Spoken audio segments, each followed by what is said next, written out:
Merci d'accueillir Alexis Michalik, qui, oui, est l'auteur que vous connaissez, mais qui est également romancier, qui est également metteur en scène, réalisateur, et puis on a un peu tendance à l'oublier, et c'est bien dommage, acteur. C'est exact. Voilà. Merci infiniment. Bonjour Saint-Jean-de-Luz, est-ce que vous allez bien? Oui. Alors, je suis venu pour réveiller un petit peu l'ambiance. Hein, j'ai entendu les applaudissements des premières séances, c'était timide. Hein, c'était timide. Moi, je veux de la patate, je veux de l'énergie, je veux de la question, je veux du... En tout cas, je suis ravi d'être avec vous, je suis ravi de revenir à ce festival où je suis venu plusieurs fois quand même, présenter mes deux films. Ne balance pas trop sur les chaises parce que je sont un peu qu'elles fragiles. sont pas, Effectivement. elles sont pas sûres. Hein. Écoute, on verra. Et Ça on n'est fera- pas assuré. Ça fera du buzz. Voilà, c'est ça. Donc, Merci infiniment. Et je vais même aller plus loin. J'ai acheté aujourd'hui, alors c'est pas des espadrilles du coin, mais aujourd'hui je suis rentré dans une boutique et j'ai acheté mes petites espadrilles made in région locale, hein, made in Basque. J'adore l'espadrille. Je pourrais en parler pendant des heures. Je déteste les tongs. mais Si ce vous n'est portez pas des le tongs- sujet de cette rencontre. Voilà. Ok, Donc, ok. on va laisser l'espadrille parce que je pourrais vous expliquer où elles sont fabriquées, parce que j'ai eu un cours il n'y a pas longtemps. Donc, mais on va plutôt parler de la carrière d'Alexis Michalik. Alors, si on se replonge, si on reprend tout ce qu'il a fait, on y passe 3 jours. Or, vous le savez, il y a une programmation, des films à voir. On n'a pas que ça à faire. Alors, je me suis dit comment aborder cette discussion, eh bien, en prenant des dates clés. Parce que il y a toujours les moments forts. Ça a quand même une influence sur une carrière, comme aussi les moments faibles. Exact. Mais il y a des moments qui sont plus forts que d'autres et qui sont plus marquants que d'autres. Alors, Alors, on commence par quel moment? alors, on commence par en 2001, Juliette et Roméo d'Irina Brooks, parce que c'est vraiment pour toi un rôle important et c'est un début important comme acteur à l'époque. Comme acteur, et puis même, c'est ce qui vraiment m'a inspiré la mise en scène. Moi, j'avais 18 ans, et donc Irina Brooks, et non Brooks, qui est la fille de Peter Brook, que j'imagine que, en tout cas, les plus âgés d'entre vous connaissent, ou j'espère au moins ont vu un spectacle. Ou un film, car ou un film qui a été réalisateur, effectivement, mais c'est un des plus grands metteurs en scène du XXe siècle. Et Irina donc embauche une troupe de jeunes acteurs pour faire son Juliette et Roméo. Et on a créé ça en Suisse et on a fait une tournée un peu partout en France. On a fait, je crois, 135 dates de tournée. On est parti à Chaillot. Moi, j'avais 18-19 ans, donc c'était ma première expérience. Et c'était génial en tant qu'acteur, mais c'était surtout assez incroyable de découvrir ce qu'était la mise en scène. Parce que jusqu'à là, moi, je sortais de lycée, donc la mise en scène, pour moi, c'était les didascalies qu'on lisait dans les pièces, quoi. Il va de gauche de cour à jardin, il remonte, il redescend. Et en fait, non, pas du tout. La mise en scène, c'était s'emparer d'un texte et en faire quelque chose de complètement différent si on en avait envie. Et ça a été bouleversant, vraiment. Et je me suis dit, mais c'est marrant, je sens que j'aimerais bien faire un peu un truc comme ça. Et parfois, elle disait, bah non, coupons ça. Et je disais, oh non, on devrait le laisser, il est bien ce gag. C'est pas mal cette manière de dire cette phrase. Et je pense que le virus est né là. Et après avoir fait cette pièce, je suis retourné en cours de théâtre, puisque j'avais 20 ans, quoi. Et je regardais les élèves et je me disais, oh là là, mais qu'est-ce que c'est classique, cette façon de faire les choses. Et donc, j'ai commencé à demander au prof si je pouvais faire un peu œil extérieur et de fil en aiguille à diriger mes petits camarades, quoi, et à leur dire, bah, dans cette scène, peut-être que ce que tu pourrais faire, c'est, on l'a fait au téléphone, même si c'est un Molière, ça va apporter quelque chose. Et puis, voilà, et à un moment, j'ai fini par me dire, mais si je montais une pièce, allez, je vais monter Le mariage de Figaro, c'était mon premier spectacle, et on l'a créé dans le sein de ce petit conservatoire d'arrondissement à Paris, et ça a été comme ça que j'ai découvert la mise en scène. Donc vraiment, la rencontre avec Irina, elle a été déterminante parce que ça m'a donné le virus de la mise en scène, quoi. Le virus du théâtre, mais pas le cinéma. Parce que quand on a 18 ans et qu'on veut être acteur, souvent, on veut faire du cinoche, quoi. Mais c'était le cas aussi. En fait, j'étais jeune comédien. Moi, j'étais fan passionné de cinéma. Quand j'étais ado, c'était le moment où il y a eu les premières cartes illimitées. Donc, ça a été une révolution, hein, dans un budget d'adolescent. Tous les soirs, je sortais de cours. Ensuite, je donnais des cours de roller à l'époque. Donc, quand j'avais 15 ans, j'étais prof de roller. Et j'allais donner mes cours. Et après ça, j'enfilais mes rollers et j'allais voir 2 films par soir, 20h, 22h. Et tous les soirs, j'allais voir, j'achetais l'officiel des spectacles le mercredi, je voyais la liste des films qui sortaient et j'allais voir absolument tous les films de la semaine. Donc j'étais beaucoup plus assidu à l'époque que je ne le suis maintenant, où je suis obligé de venir faire jurer dans des festivals pour vraiment voir des films. Alors ça, je m'oppose en faux parce que on était ensemble au Festival d'Angoulême où il est venu en touriste C'est vrai. et où il regardait au minimum 4 films par jour. Ouais, ouais, Donc le virus continue. non, bien sûr. Mais vraiment, à l'époque, j'avais ce truc, cette passion et du cinéma et du théâtre. Et donc, j'ai eu la chance de pouvoir faire un peu les deux. Et c'était super. Mais j'étais passionné autant par l'un que par l'autre. Alors, la date suivante, c'est celle pardon, de ces 2011, pardon, c'est 10 ans plus tard. Alors, il s'est passé quand même des choses entre-temps. Il y a eu La Mégère à peu près apprivoisée, il y a eu RNG, et puis, mais en 2011, il y a Le Porteur d'Histoire. Qu'est-ce qui fait que... Il y a Le Porteur d'Histoire et il y a Kaboul Kitchen aussi, qui a été une série aussi assez déterminante parce que c'est une série qui a été assez culte et tout ça s'est fait un peu en même temps. Et autour de Kaboul... En fait, moi j'ai écrit Le Porteur d'Histoire, j'ai fini de l'écrire pendant qu'on était en train de tourner Kaboul Kitchen. Sur Kaboul Kitchen, j'ai rencontré... Il y a une série pour ceux qui était sur Canal+. Qui était sur Canal+. Qui était avec Gilbert Melki, qui ouvre un restaurant en Afghanistan à Kaboul. On a fait 3 saisons. C'était une série qui a vachement marché à l'époque. Moi, je jouais dedans. Et dessus, il y avait aussi Benjamin Belcourt qui jouait, qui est devenu mon associé et avec qui on a créé notre boîte et monté tous ces spectacles, etc. par la suite. Donc il y avait vraiment cette année-là, qu'il y a plusieurs choses qui se sont passées. Avant ça, effectivement, moi j'avais monté très vite des spectacles que j'avais amenés à Avignon très jeune. Mon premier spectacle, je l'ai amené à Avignon, j'avais je pense 22 ans. À l'époque, aujourd'hui bien sûr, je sais que c'était vraiment jeune. À l'époque, je me disais déjà c'est trop tard, quoi. Vraiment, hein. J'avais cette espèce d'hyper conscience de la mort. Et voilà. Et après, chaque année, je suis revenu à Avignon avec un spectacle. Donc à partir de 2005, j'avais un spectacle tous les ans à Avignon, voire 2 parfois. Donc j'ai dû faire 15 Avignon d'affilée. Et Avignon, c'est aussi vraiment un endroit où on apprend beaucoup du métier du théâtre, du coup, parce qu'on est obligé de vendre le spectacle, on est obligé d'aller parler aux gens, on est obligé d'aller tracter. Et ça, rien que d'aller tracter, c'est quelque chose, en termes de promo, ça nous apprend vraiment à comment capter l'attention de l'auditoire et essayer de vendre son spectacle, quoi. Donc il y a beaucoup de choses qu'on apprend en 3 semaines de Festival d'Avignon. Et effectivement, en 2011, j'avais déjà fait 4-5 spectacles et c'était toujours des classiques revisités. C'était du Shakespeare réadapté en comédie musicale. C'était Roméo et Juliette, effectivement, à RJ, adapté pour 3 acteurs où on faisait tous les rôles. Et je jouais dedans aussi, etc. Et on tournait. On était vraiment un peu jeune troupe de théâtre. On avait des tournées. On jouait un peu à Paris, on jouait à Avignon. On essayait de jouer un peu tout le temps. Et là, effectivement, il se passe que Benjamin Belcourt, donc mon ami associé de Kaboul Kitchen, me dit bah, tu sais, j'ai un festival de théâtre.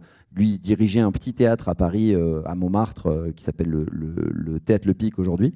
Et il me dit bah, j'ai un auteur qui m'a lâché. C'est dans 3 semaines ou 1 mois. C'est dans 1 mois. Est-ce que tu peux me faire un truc? Et je dis bah, dans 1 mois? Ah ouais, quand même.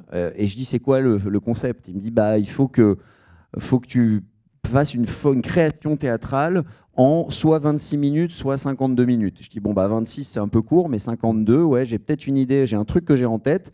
Et ben, vas-y, je te fais ça, ok. Et donc, je suis allé chercher des acteurs à qui j'ai pitché l'histoire en leur disant, j'ai envie de le créer au plateau. Pendant 2 semaines, j'ai trouvé mes acteurs. Et pendant 2 semaines, on a répété. Comme on n'avait absolument aucun budget, on n'avait pas de décor. Donc, on a mis 5 tabourets. On a écrit au mur, sur le mur du fond avec de la craie.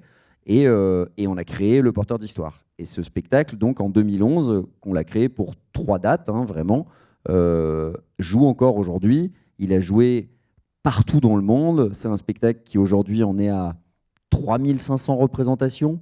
C'est un truc qui n'arrive jamais, quoi. C'est vraiment un truc qu'on a créé dans notre garage un peu et qui a connu une destinée absolument dingue. Pas du jour au lendemain, ça a pris du temps. Mais ce moment-là, effectivement, a été vraiment crucial parce que c'est le moment où je me suis dit, OK, ce que j'écris peut intéresser des gens, quoi. Ce que tu écris. Merci. Oh, c'est gentil. Oh, c'était vraiment pas un appel, mais merci, c'est gentil. Oh, c'est gentil. Oh là là, les fans de la première heure. Voilà. Mais alors, tu dis, ce que j'écris peut intéresser les gens, certes, mais comment écris-tu? Parce que tu as une écriture moi, que je trouve vraiment fabuleuse, qui nous transporte. Enfin, moi, je ne pensais pas que c'était... Sincèrement, je ne vais pas souvent au théâtre, mais je ne pensais pas que c'était possible de créer autant au théâtre, d'être autant imaginatif, de nous transporter dans des mondes, d'aller d'une époque à l'autre aussi vite, aussi facilement et que ce soit aussi limpide. Donc comment tu écris? Moi, je dis souvent que chaque créateur est la somme de ses influences.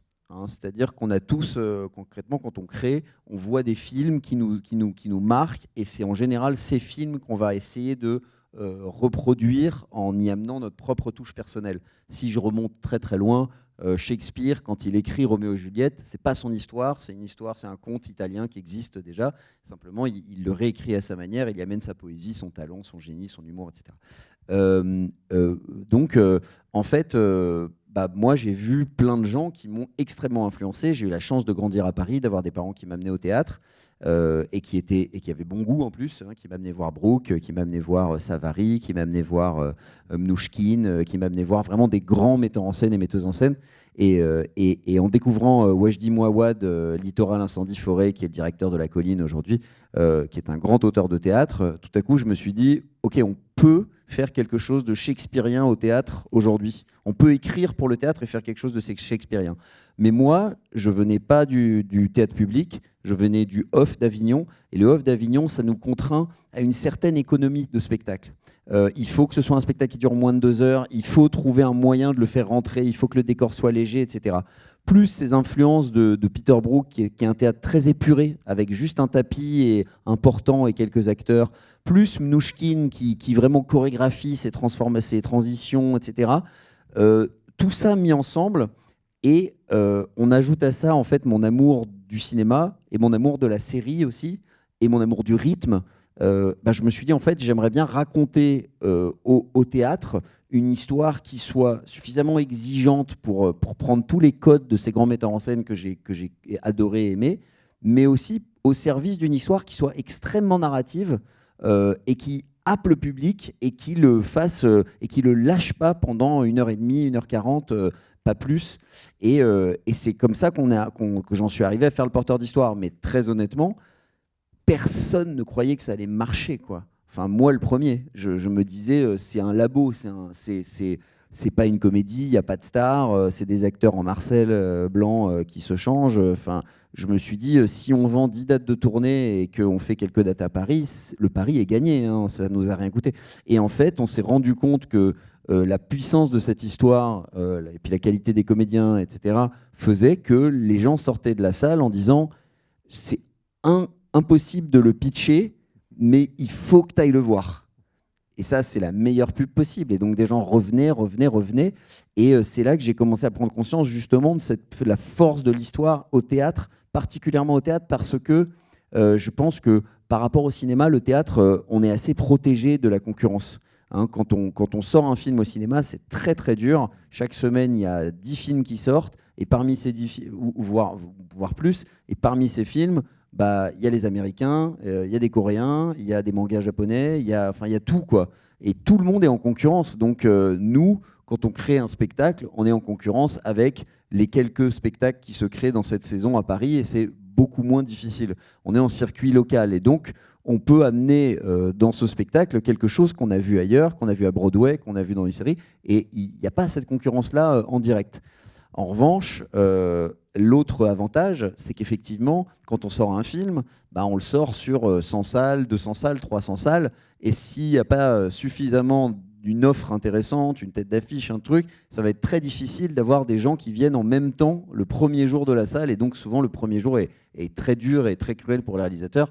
Il y a des exceptions qui sont des succès, mais la norme, c'est quand même que ce soit très difficile. Et au théâtre, c'est pas tout à fait pareil. Au théâtre, on doit remplir une salle, et si cette salle en fait, sort heureuse, elle va en parler, et ça va créer un effet de bouche à oreille. Donc je sais que je parle plus d'économie que d'écriture, mais où tu commences à comprendre pourquoi la particularité de ces pièces au théâtre, c'est justement que c'est toutes ces influences narratives, ce rythme, ces trucs pompés à la série, mais que j'essaye de condenser en 1h40 avec un propos qui est quand même exigeant dans le sens où, voilà, dans le porteur d'histoire, je vais parler d'histoire, de colonialisme, de langue française, d'Alexandre Dumas, et je vais amener beaucoup de références historiques assez fastidieuses, mais que je vais essayer de faire en sorte de raconter d'une manière à ce que ce soit compréhensible par tout le monde. Et c'est pas forcément la même chose au cinéma. Je dis souvent, la grosse différence entre le théâtre et le cinéma, c'est qu'au théâtre, on raconte et au cinéma, on montre. Hein, au cinéma, c'est vraiment comment est-ce que le réalisateur va montrer. Et au théâtre, c'est du récit. C'est quelqu'un qui arrive sur scène et qui vous dit, voilà, il y a cette énorme bataille avec des chevaux ici et l'armée en face. On ne peut pas faire ça au cinéma, quoi. Donc le théâtre permet des choses que le cinéma ne permet pas. Alors le cinéma, justement, on y vient, puisque 2 ans après, on te découvre ici, avec ton premier court-métrage, Au sol, qui remporte un prix, d'ailleurs. Si mes souvenirs sont bons, je crois que c'est le prix du public. Fort possible. Et moi, je suis assez bluffé par le film, donc je le sélectionne. C'est Dominique Mesnéard qui te met le pied à l'étrier, puisqu'il avait d'abord, Dominique, il suit beaucoup le théâtre, et c'est au théâtre qu'il t'avait rencontré, et donc il produit ce premier court-métrage.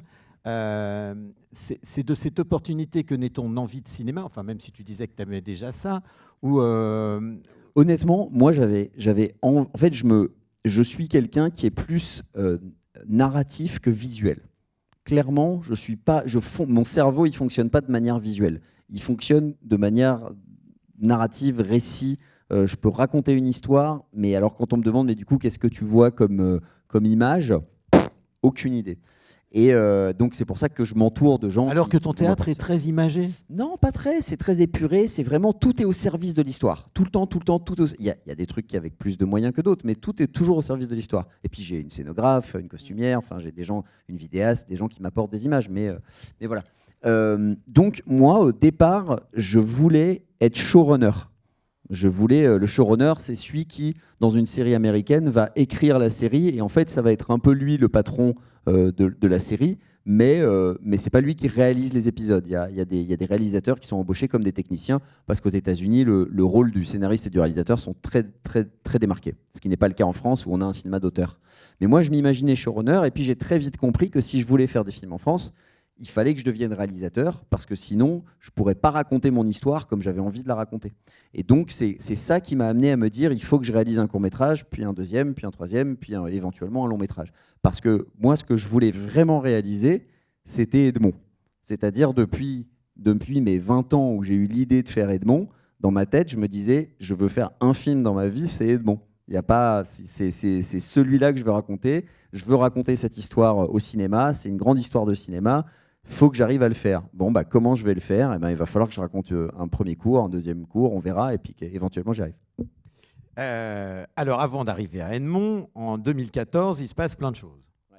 Parce qu'il y a à la fois ta deuxième pièce, Le Cercle des illusionnistes, et puis il y a un phénomène, enfin, là c'est le phénomène Michalik, c'est-à-dire que soudainement au Molière, tu es nommé pour les 2 pièces, et tu remportes le Molière du meilleur auteur et le Molière du meilleur metteur en scène pour les 2 pièces. Ouais. C'est ce qui est, c'est jamais vu. Ouais, c'était super. Après, c'est aussi, il y a eu un astuce, hein, c'est parce que les Molières se sont arrêtés pendant 3 ans. Il y a eu une embrouille entre privé et public, et donc il n'y a pas eu de Molière pendant 3 ans. Et donc quand ils ont repris, le porteur se jouait depuis 3 ans. Et le cercle venait de démarrer, donc ils ont sélectionné les 2, mais normalement ça n'arrive pas parce que personne fait 2 pièces en même temps, quoi. Oui, mais quand même, c'est un peu comme si Isabelle Huppert remportait le César pour tous les films qu'elle a fait dans l'année. Ouais, c'est sûr. Ça ferait beaucoup. Non, c'est sûr. Mais c'était effectivement à partir de là, il y a eu un déclic, une marche de plus, et c'est aussi ce qui m'a permis de réaliser, de mettre en scène Edmond et puis de le réaliser par la suite. Mais après voilà, les Molières c'est super, ça met un gros coup de projecteur.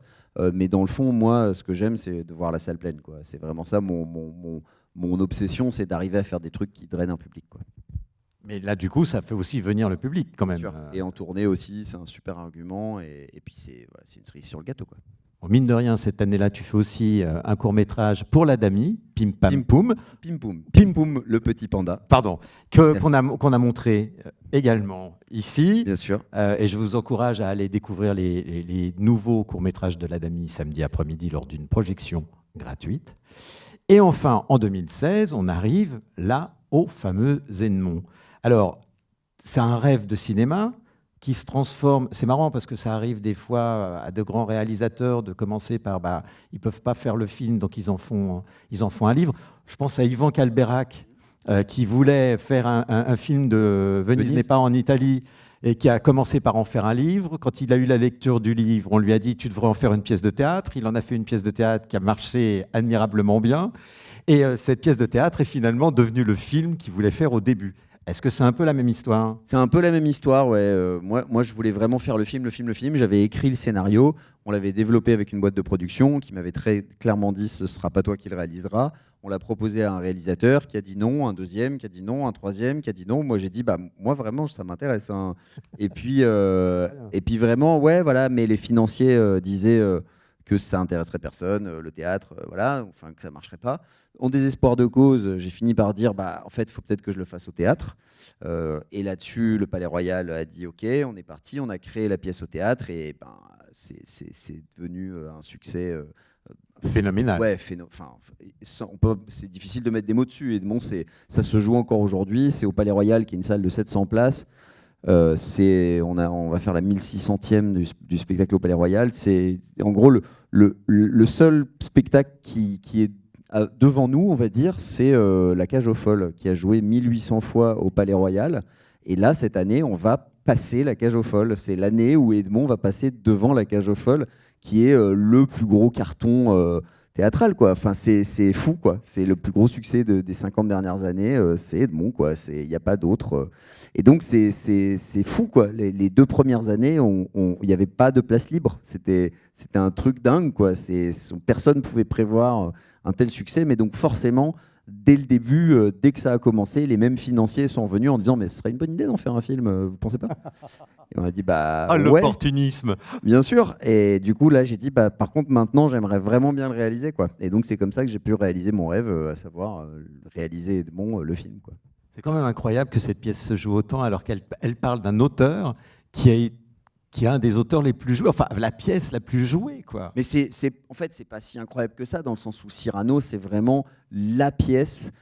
Déjà, c'est la pièce préférée d'à peu près tout le monde, et déjà tous les Français, certainement. S'il y a une pièce qui cite en disant « il y a vraiment une pièce que j'aime, c'est Cyrano », ça met tout le monde d'accord. C'est un chef-d'œuvre, c'est drôle, c'est poétique, c'est magnifique, c'est romantique, c'est héroïque, le scénario est super, c'est des morceaux de bravoure après morceaux de bravoure. Enfin, Cyrano, c'est la seule pièce du répertoire qui, quand elle est à l'affiche, la salle sera pleine, obligatoirement. Il n'y a pas d'autre pièce qui est un tube depuis sa création en 1897, quoi. C'est un truc fou, quoi. Et donc, forcément, de parler de Cyrano, il y a aussi un intérêt parce que, comme c'est la pièce préférée de tout le monde, si le résultat est réussi, forcément, ça va plus drainer que si on parle de, je sais pas quoi, On ne badine pas avec l'amour, qui est une super pièce, mais qui n'a pas le même retentissement. Puis Cyrano, ça a été adapté maintes et maintes fois au cinéma. Enfin, voilà, c'est le tube, quoi. Alors, le film, parce qu'il se fait donc avec toi, comme réalisateur. Après, il faut trouver les acteurs, parce que la troupe que tu avais au théâtre n'est pas forcément bankable, comme on dit au cinéma. Non, ils étaient juste pas disponibles. Ah ouais. Bah ouais, parce que nous, on avait la tournée de théâtre qui se lançait, et donc eux, ils étaient engagés pendant 1 an sur la tournée de théâtre. Il se trouve que le film, on allait le tourner à Prague, et puis après, forcément, sur les 12 acteurs d'origine, il y en a que j'aurais bien mis dans le rôle. Il y en a d'autres où je me serais dit peut-être que j'aimerais proposer ça à un autre acteur. Donc c'est un peu difficile de ménager les susceptibilités. Et comme de toute façon ils n'étaient pas dispo et que ça aurait été un énorme coup de reformer une autre troupe juste pour les libérer pendant 2 mois de tournage, voilà, on est allé chercher d'autres acteurs. Mais moi j'ai eu une liberté totale de prendre qui je voulais de la part de Gaumont. Ils m'ont dit nous ce qu'on veut c'est une troupe. Et puis voilà, donc on a composé un casting avec tous ceux qui ont bien voulu venir. Et ça a été. Tous ceux qui ont bien voulu venir, il y a quand même Olivier Gourmet. Ouais, c'est il y a quand super même, acteurs. Oui, voilà. Super acteurs, et je suis ravi. Et vraiment, au final, le tournage, c'était un bonheur. Mais comme partout, comme toujours dans le cinéma, moi, c'était mon premier film. J'étais persuadé, un peu naïvement, que les gens allaient dire, mais bien sûr, j'ai trop envie de venir, mais quelle chance. Non, pas du tout. Le cinéma, ça se passe pas comme ça. On est vraiment à la merci de la réponse des comédiens. Et il y en a eu plusieurs qui ont décliné pour diverses raisons, hein, parce qu'ils n'avaient pas le temps, parce que il y avait autre chose à faire, parce qu'ils ne trouvaient pas d'intérêt au scénario, parce que. Mais en tout cas, tous ceux qui sont dans le film, ils sont venus. Sur le plateau, c'était comment? Pour toi qui mettais en scène depuis une dizaine d'années? Bah, génial. Non, mais génial. Moi, je me suis éclaté. On a en plus, voilà, on a eu enfin, on avait le budget de faire un film d'époque avec des figurants, des costumes incroyables, etc. On a rapatrié des centaines de costumes de toute l'Europe pour arriver à voir nos scènes. C'était fou ce tournage. C'était tout ce dont je rêvais. Et je me suis vraiment dit, j'ai eu vraiment ce sentiment. J'avais, je crois, 35 ans quand j'ai fait ça. J'ai vraiment eu ce sentiment de me dire, c'est fou à quel point des fois les choses arrivent au bon moment. Je pense que j'aurais pas pu faire ce film si j'avais pas eu ces années avant de faire des mises en scène, de diriger, d'apprendre, de faire ces courts-métrages, de faire tout ça. Toutes ces expériences cumulées m'ont mené à ne pas complètement flancher quand je me suis retrouvé sur le plateau d'un grand film à costume comme ça, quoi. Donc c'était des souvenirs absolument merveilleux. Un grand film à costume dans lequel tu te donnes le rôle de Georges Feydeau? Ouais, c'est vrai. Ouais, j'avais envie de faire un petit clin d'œil quand même, et puis le rôle est très drôle, j'en fais un espèce d'insupportable winner, mais alors qu'en réalité Georges Feydeau était vachement sympa et très bienveillant, mais il me fallait une tête à claque. 2019, c'est aussi l'année de la parution, parce que 2019 c'est l'année du film, mais c'est aussi l'année de la parution de Loin. Ton roman, une saga de 762 pages, qui se lit tout seul, hein. Moi qui suis pas, enfin je lis pas vite, je peux vous dire que je me suis régalé. Ah, merci. Comment tu trouves le temps? Juste comme ça, quoi. 762 pages. Ça m'a pris 3 ans d'écrire le bouquin. J'ai pas fait que ça, mais effectivement, dès que je me retrouve, souvent quand je me retrouve en tournage en tant qu'acteur, j'ai du temps. Surtout quand c'est un peu à l'étranger et que du coup on peut pas revenir et que j'ai pas mes pièces à gérer, j'ai rien à faire, j'ai pas mes potes à voir, et du coup j'ai des jours, je m'ennuie et donc je peux écrire. C'est en général c'est là-dessus que j'avance sur des projets. Donc Loin, ça a été 3 ans où il a fallu à chaque fois que j'y retourne pour aller je savais que ce serait une longue saga, je savais que ce serait un long chemin pour arriver à la fin du voyage, puisque c'est un bouquin qui parle vraiment du voyage et c'est une quête identitaire, etc. Et voilà, j'étais très heureux de l'accueil. Le livre continue à se vendre très bien. Beaucoup de gens m'envoient des captures, des trucs, des posts Instagram. Vraiment, quand l'été arrive, parce que c'est vraiment un bon bouquin à lire sur la plage, et je suis toujours hyper heureux des retours. On me dit beaucoup qu'il se passe. Hein, c'est-à-dire que quand les gens le terminent de lire, ils le passent à quelqu'un d'autre, etc. Et donc ça, c'est quand même le signe que c'est un bon moment. Que ça fait passer un bon moment. Et voilà, je suis ravi d'avoir écrit ce bouquin, d'être allé au bout. Après, j'ai aussi découvert l'expérience de sortir un livre. Et juste humainement, moi, je suis quelqu'un qui aime la troupe, quoi. J'aime quand il y a du monde, j'aime le théâtre, j'aime le cinéma. Et c'est vrai que la littérature, on est tout seul. Une fois qu'on a fini d'écrire, c'est la fin, quoi. On peut aller faire des signatures. Mais les signatures, en gros, on va rencontrer des gens qui viennent nous acheter un livre qu'ils n'ont pas encore lu, donc ils ne vont pas nous en parler. Donc on est un peu gêné, on fait la signature, puis on dit et vous, vous habitez dans le coin, et voilà, quoi. C'est pas du tout une aventure de troupe. Et puis on est assis à côté de gens qui viennent défendre leur point de vue. Alors c'est chouette de rencontrer plein d'écrivains, parce que c'est souvent des gens passionnants, mais c'est vrai que chacun vient défendre son bouquin. Alors que le théâtre est quand même un truc où on est en équipe, on est en bande. Le cinéma pareil, on se croise, on va d'un projet à l'autre, on peut changer de rôle entre le. Voilà, je préfère cette ambiance. Je me souviens, après l'avoir lu, je t'avais dit que j'avais l'impression que ça aurait pu faire une formidable série. Tu y penses? Ouais. Je pense encore que ça peut faire une bonne série. Le truc, c'est quand même une série qui va de pays en pays. Donc il y a Netflix. Ouais, il y a Netflix. Ouais. Et pour l'instant, en tout cas, ils ont pas encore pris d'option. Mais je me dis que ça va arriver à un moment. Le bouquin, il est écrit, l'histoire, elle est là.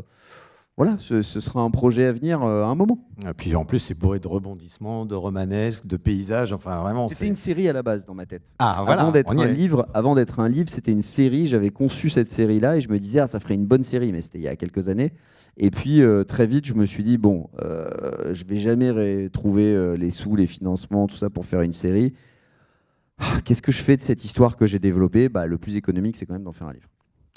Alors, en 2020, enfin, pardon, plutôt, tu écris donc ce roman, tu as filmé Edmond. Entre-temps, il y a quand même eu Intramuros, une pièce en 2017. En 2020, il y a une histoire d'amour.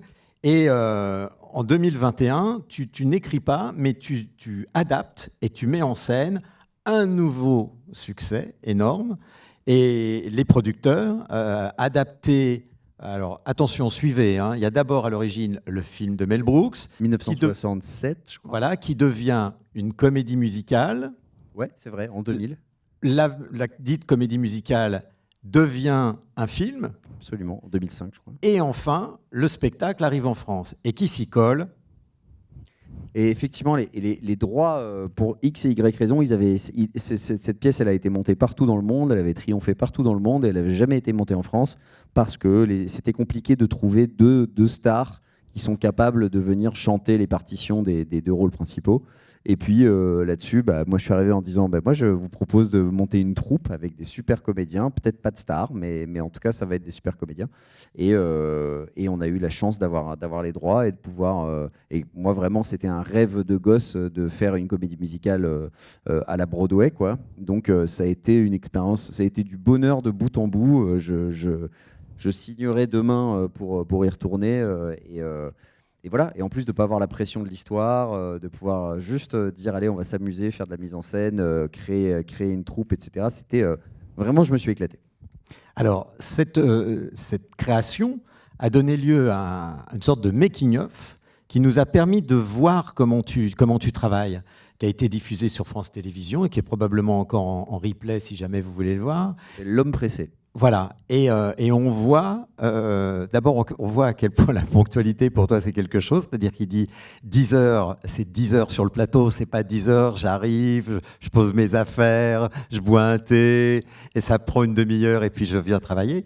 Et puis on voit aussi que tu crées, quoi, c'est-à-dire que la matière théâtrale est pour toi, enfin, c'est une espèce de bloc de glaise, le plateau et les acteurs c'est comme un bloc de glaise, et puis tu te cherches dedans.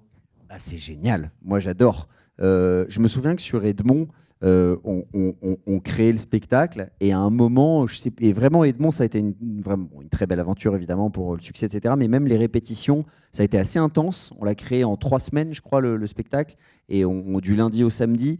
Mais tout marchait, quoi. C'est-à-dire que je me rendais bien compte que de scène en scène, ça se goupillait bien. Et à un moment, j'ai un de mes comédiens qui me dit mais tu n'as pas de notes? Je dis bah non. En fait, c'est ça, quoi. C'est ce qui se passe au plateau. C'est ça que j'adore, c'est avoir des comédiens et puis c'est ma matière, quoi. Et pareil sur les producteurs. Bien sûr, il y a du travail en amont, évidemment, avec la scénographe, etc., avec plein de choses. Mais ce que j'aime, c'est me laisser l'opportunité de pouvoir créer au plateau. Je ne veux pas tout avoir prévu. Je veux arriver et me dire comment je fais. Parce qu'il y a l'épreuve du plateau, quoi. Et j'aimerais avoir la même liberté au cinéma, vraiment.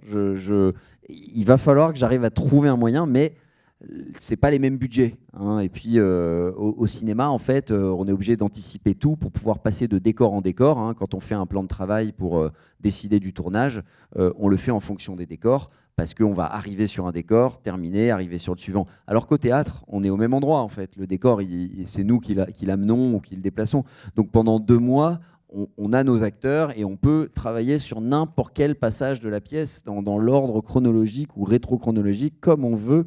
Donc j'essaie de tirer le maximum de ça et vraiment en général, chaque création, ça dure 3 semaines. Il y a 3 semaines vraiment pour arriver à un premier filage de la pièce, et après, c'est de la technique, c'est de la lumière, c'est tout ça. Mais ces 3 semaines-là, c'est ce que je préfère, quoi. C'est ce moment où il n'y a rien, et puis 3 semaines plus tard, il y a une pièce, quoi.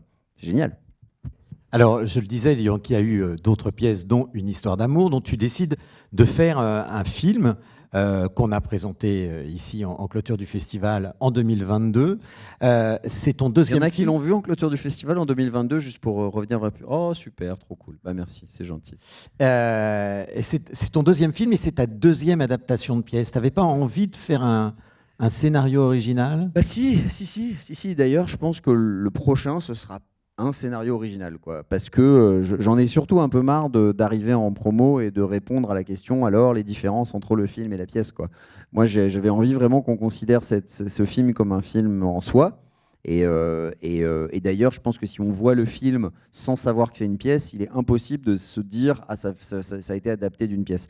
Mais Ça n'a rien d'une captation. non, mais ouais, clairement, le prochain, j'ai envie de bosser sur une matière nouvelle et de pouvoir justement ne pas avoir cette comparaison et de faire une vraie création. Alors, la création actuelle, c'est Passeport, qui se joue. Est-ce que certains d'entre vous ont vu peut-être Passeport à Paris? Pas Il encore. passera à Biarritz en mai. Vous y allez? Bien joué. Ah, vraiment, là, il y a le fan club que premier, on se fait plaisir.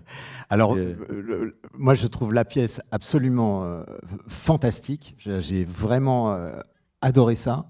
J'ai trouvé très profonde, très maligne, brillamment interprétée. Enfin, là aussi, ça va à une vitesse qui est quand même... c'est étourdissant. Et je me suis dit...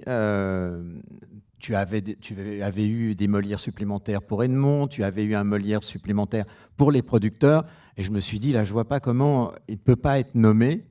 Et est-ce que tu as eu le sentiment, justement, qu'il y avait un petit bon, ça va Oui, bah, c'est normal, un moment place aux jeunes, quoi. Mais non, oui, voilà.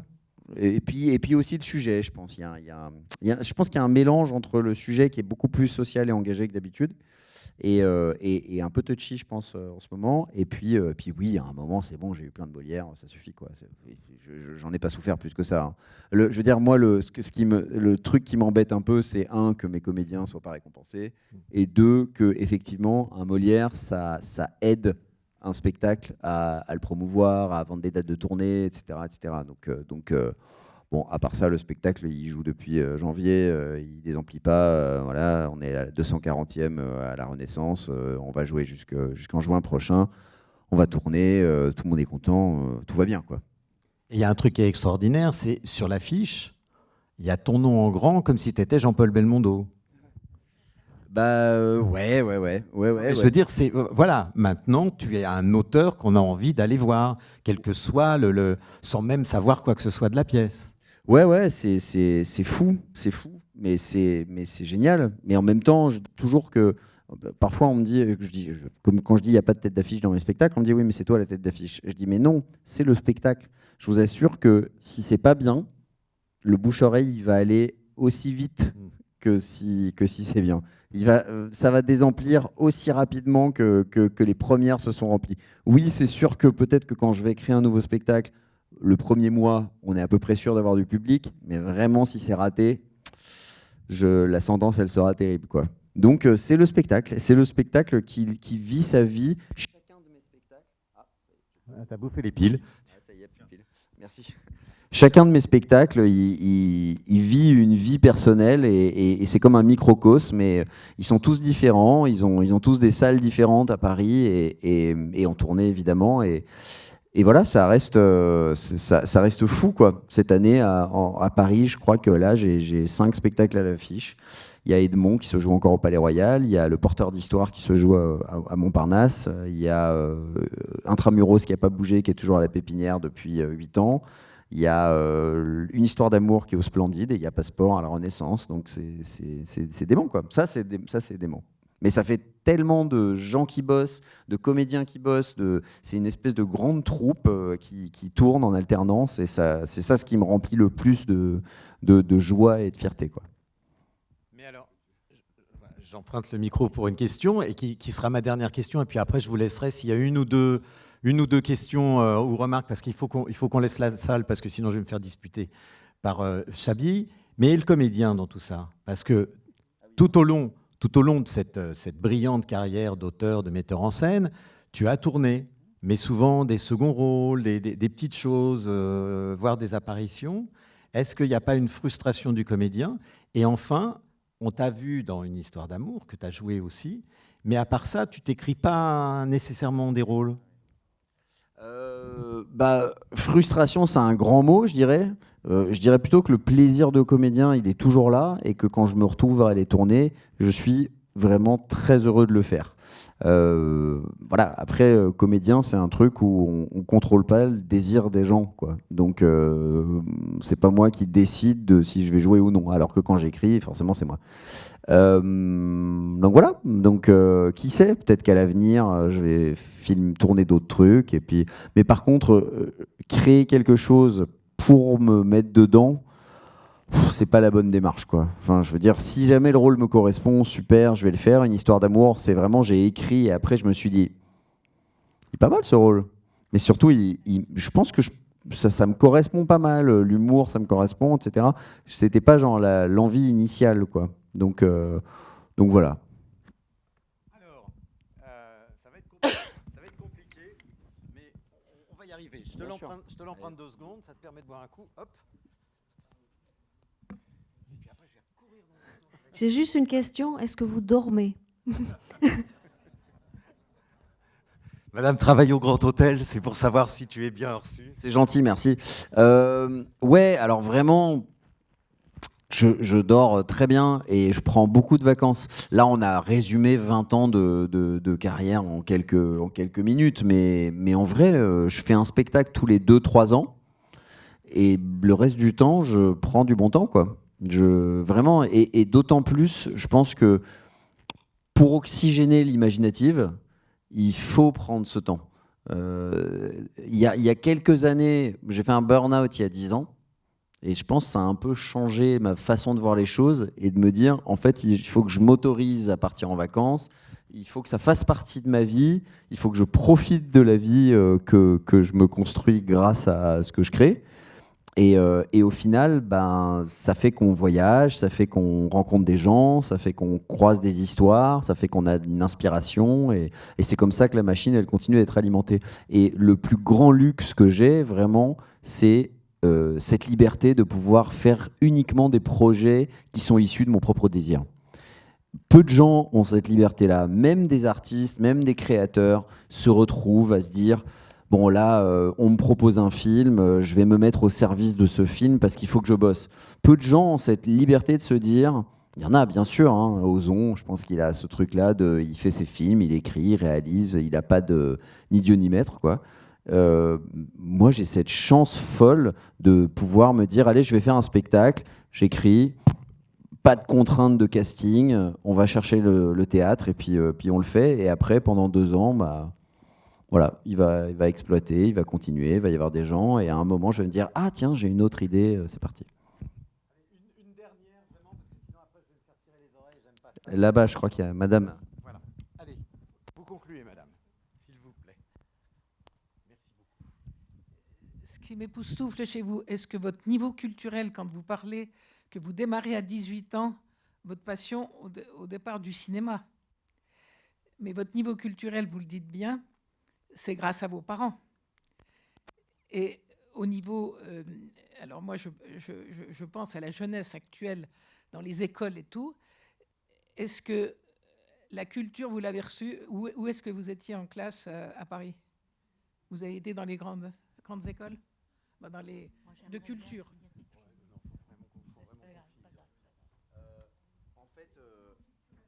Ouais, je comprends la question. C'est pas du tout le lycée ou le collège qui m'a amené à ça. C'était vraiment une curiosité tout à fait personnelle. Ouais, c'est que mes parents, eux, ils m'ont emmené au théâtre, jeune, hein, à 10-12 ans. Mes parents, mon père, c'est un artiste, ma mère, elle traduisait des bouquins d'art. Donc, c'est un peu des classe moyenne sans le sou, mais un télo, quoi. Et donc, on habitait à Paris, dans le 18e, dans un quartier populaire, mais on allait au théâtre, on allait au Bouffe du Nord, on allait dans un endroit chouette. Mais je pense que c'est vraiment cette soif de lire des BD, écouter, découvrir, m'intéresser, quoi. C'était indépendamment de l'école, du lycée, du collège. Moi, j'ai fait S, donc j'ai étudié les maths. Donc vraiment, mes potes, ils voulaient être ingénieurs. Et quand je disais, moi, j'ai envie de faire du théâtre, ils me disaient, ah bah super, tu vas galérer. Oui, donc c'était ce genre d'environnement. C'est pas du tout le lycée, c'est pas du tout le collège, c'est pas du tout. J'ai pas eu une éducation bourgeoise, mais par contre, tous les mercredis ou tous les samedis, ils m'emmenaient à la bibliothèque municipale. J'empruntais des BD, des revues, des bouquins, et je lisais, et je lisais, et je lisais, et je regardais. On n'avait pas de télé, donc pas du tout. J'ai pas du tout grandi avec ce truc de. Il y a plein de films français qui sont des marronniers que tout le monde connaît. Moi, je les connais pas. J'ai mis du temps à voir Le Père Noël est une ordure, à voir Les Gendarmes, tout ça, ça fait pas partie de mon univers. Et l'autre truc, c'est comme ma mère est anglaise, enfin maintenant elle est française, mais elle était anglaise, et donc j'avais aussi une culture anglo-saxonne. Donc moi, je voyais des films en VO, je voyais Chantons sous la pluie, j'avais un petit cinéma de quartier, auteur, etc. J'ai vu plein de films en anglais, américains, et je pense que ma façon de raconter des histoires, elle est fortement influencée par mes origines anglo-saxonnes. Il y a une façon de raconter qui est... l'école française, c'est une école très intérieure. On parle de... Si je prends Molière, par exemple, Molière, c'est une famille bourgeoise, le pater familias, l'histoire de la jeune qui veut se marier, etc. Et on raconte l'histoire à l'intérieur de la maison familiale. L'école anglaise, c'est Shakespeare, c'est le songe d'une nuit d'été, ça se passe dans la Grèce antique, il y a des magiciens, il y a des effets spéciaux, c'est déjà Hollywood. Vous voyez ce que je veux dire? C'est deux manières de raconter une histoire. Une manière vraiment intime et personnelle. Dans la littérature française, ça va se traduire par l'autofiction, par exemple. On va beaucoup parler de soi, de ce qui nous traverse. Mais dans la littérature américaine ou anglaise, on va parler d'un truc beaucoup plus large, beaucoup plus visuel, beaucoup plus grand public pour raconter une histoire intime. Moi, je pense que ma façon de raconter d'histoire, elle est anglo-saxonne, mais je suis profondément français dans les sujets que je choisis, comme par exemple Edmond Rostand, Cyrano, Alexandre Dumas, etc. C'est de la culture française par le prisme d'un récit anglo-saxon. Merci infiniment à Alexis qui est passionné et passionnant. Merci à vous tous. Je vous demande s'il vous plaît de quitter au plus vite la salle afin qu'on puisse procéder à l'entrée de la séance suivante. Merci infiniment d'être venus si nombreux.